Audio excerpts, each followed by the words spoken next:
Wow.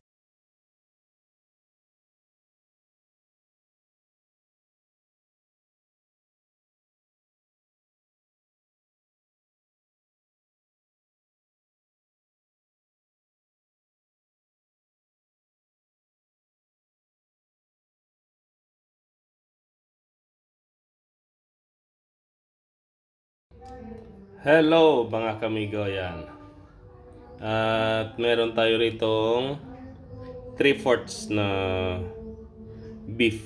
Di ko alam kung anong parte ng baka ito.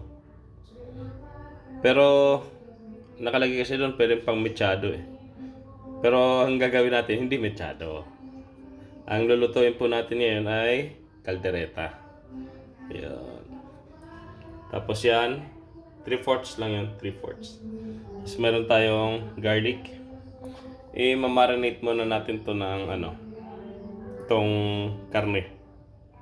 Yan, lagyan natin ng toyo.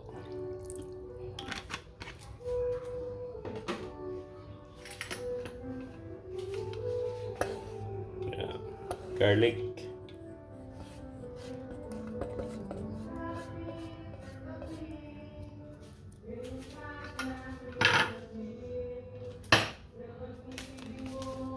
At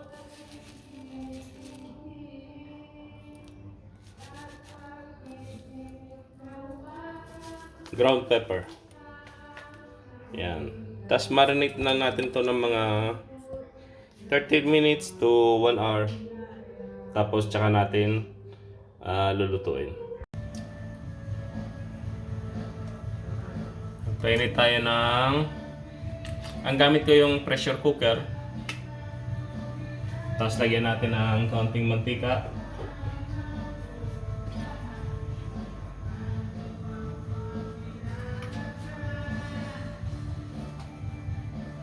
Magigisa tayo ng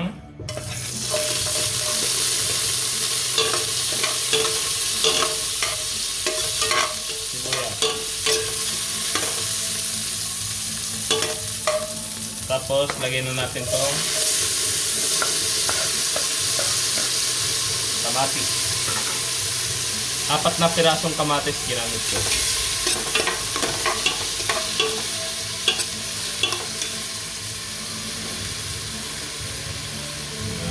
Antayin nating madurog yung kamatis. Yan, pagka ganyan na yung ating kamatis,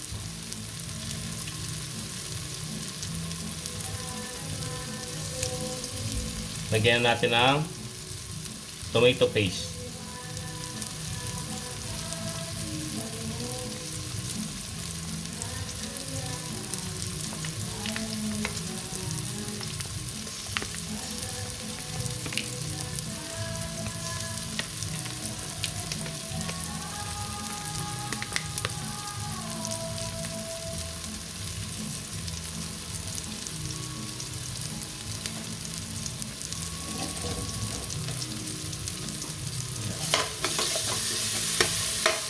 Isahin din natin yung tomato paste.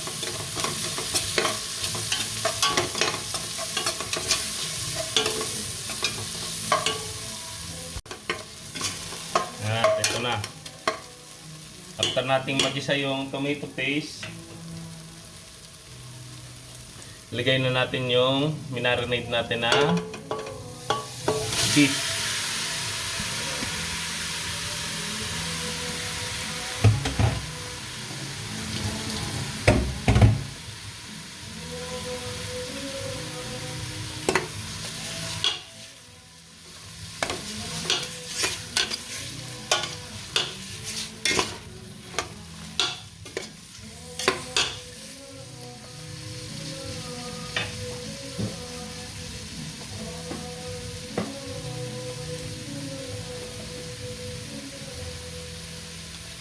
Lagyan natin ng kaunting patis.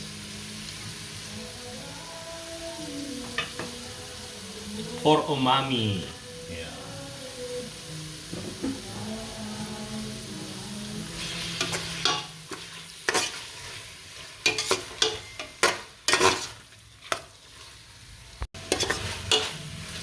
ito, okay na ito sa akin.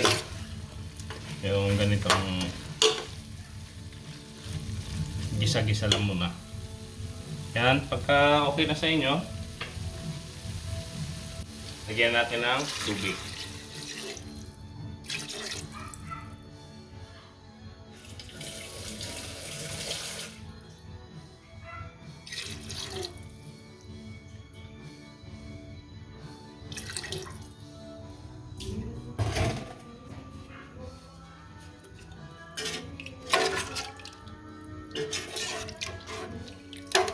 Tapos, pressure cooker ko lang ng mga 35 minutes.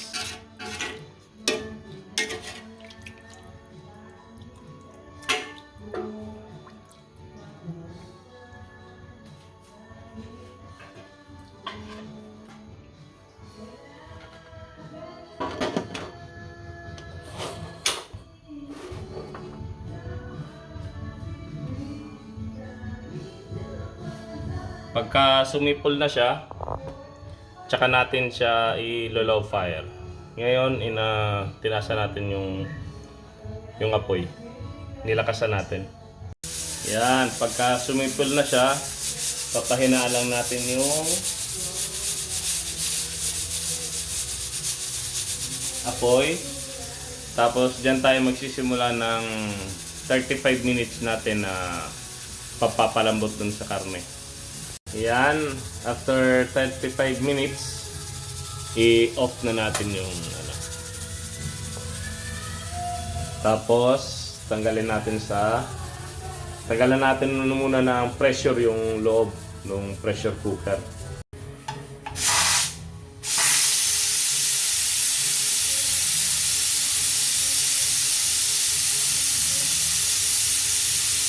Yun, no?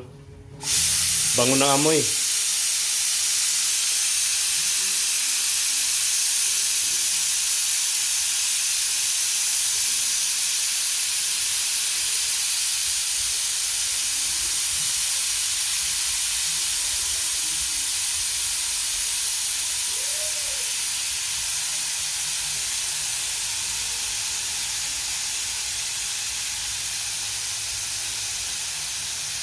Yan, tanggalan natin ang pressure.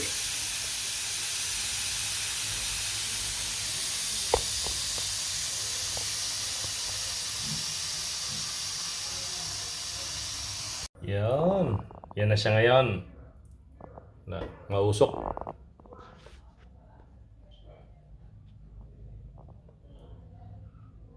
Yan, no? Yan. Yan. So, bali mga kamigo, talagang kulang talaga sa Ricardo yung natin, yung kaldereta. Sa gawa ng, ito lang kasi gusto kong ilagay. Yung ayaw ko kasi ng may green peas, ayaw ko rin ng may bell pepper. Kaya yun. Sa may mga gusto, idagdag nyo na lang po yun sa pagluluto. Kung kayo ang magluluto. Magpainit tayo ng kawali. Pilprituin lang natin yung carrots tsaka yung patatas. Yan, pilprituin muna natin. Yan. Okay na yan. Hanguin na natin yan. Tapos yan, isalin natin dito.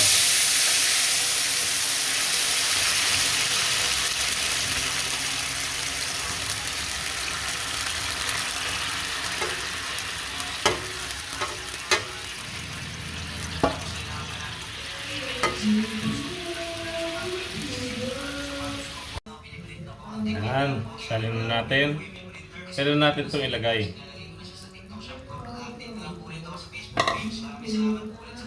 Para manuot na rin dun sa gulay natin yung patatas at carrots yung lasa.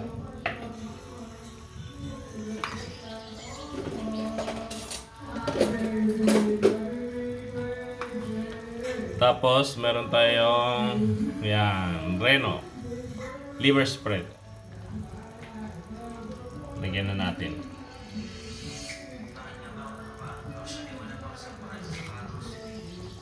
Kalahati lang muna.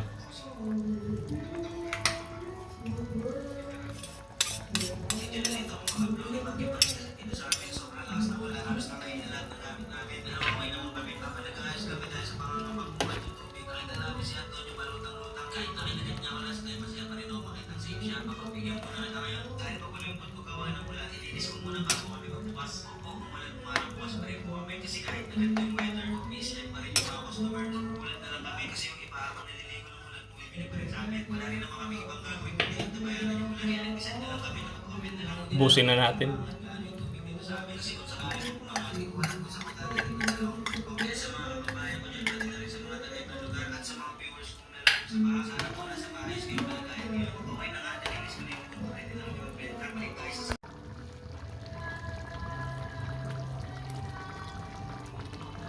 Tapos, lagyan natin ng peanut butter.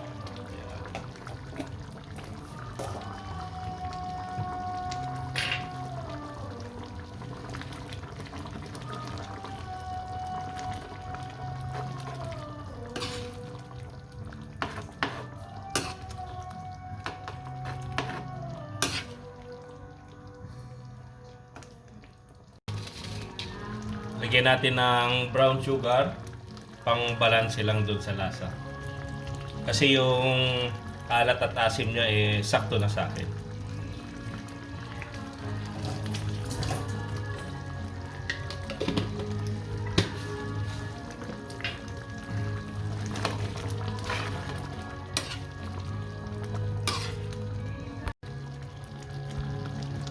Ngayon mga kamigo, nilagyan ko pala ng isang sili na yung anghang. Isang piraso lang. Para may konting anghang siya. At yan. Okay na yung timpla. Yan. Luto na ang ating kalderetang baka.